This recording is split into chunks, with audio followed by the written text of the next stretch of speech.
Kairali TV സംഘടിപ്പിക്കുന്ന Tirur carnival mega show April 26-ന് നടക്കും. സംഘാടക സമിതി ഓഫീസ് തിരൂരിൽ മന്ത്രി ആർ ബിന്ദു ഉദ്ഘാടനം ചെയ്തു. ചടങ്ങിൽ പ്രവേശന പാസിന്റെ വിതരണ ഉദ്ഘാടനവും മന്ത്രി നിർവഹിച്ചു. 25-ൽ പരം കലാകാരന്മാരെ അണിനിരത്തിയാണ് കൈരളി TV തിരൂരിൽ കാർണിവൽ മെഗാ ഷോ സംഘടിപ്പിക്കുന്നത്. ഏപ്രിൽ 26-ന് വൈകിട്ട് 6:30 മുതൽ തിരൂർ ഗവൺമെന്റ് ബോയ്സ് ഹൈസ്കൂൾ മൈതാനത്താണ് മെഗാ ഷോ നടക്കുക.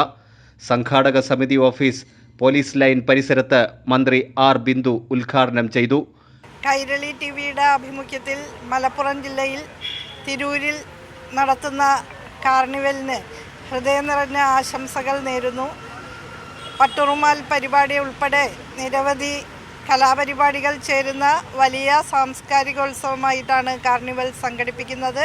എല്ലാ സഹൃദയ സുഹൃത്തുക്കളെയും പരിപാടിയിലേക്ക് സ്നേഹപൂർവ്വം സ്വാഗതം ചെയ്യുന്നു. കാർണിവൽ പ്രവേശന പാസിന്റെ വിതരണോദ്ഘാടനവും മന്ത്രി നിർവഹിച്ചു.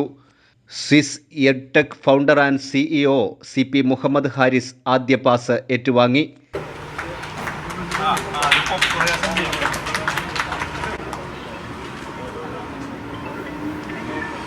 ചടങ്ങിൽ സംഘാടക സമിതി ഭാരവാഹികളായ Gafoor P. Lillies, T. Shaji, advocate Hamsakutty, advocate U. Zainuddin, Kairali TV general manager B. Sunil, PV Kuttan, AK Baiju, Sunil Menon എന്നിവർ സംബന്ധിച്ചു.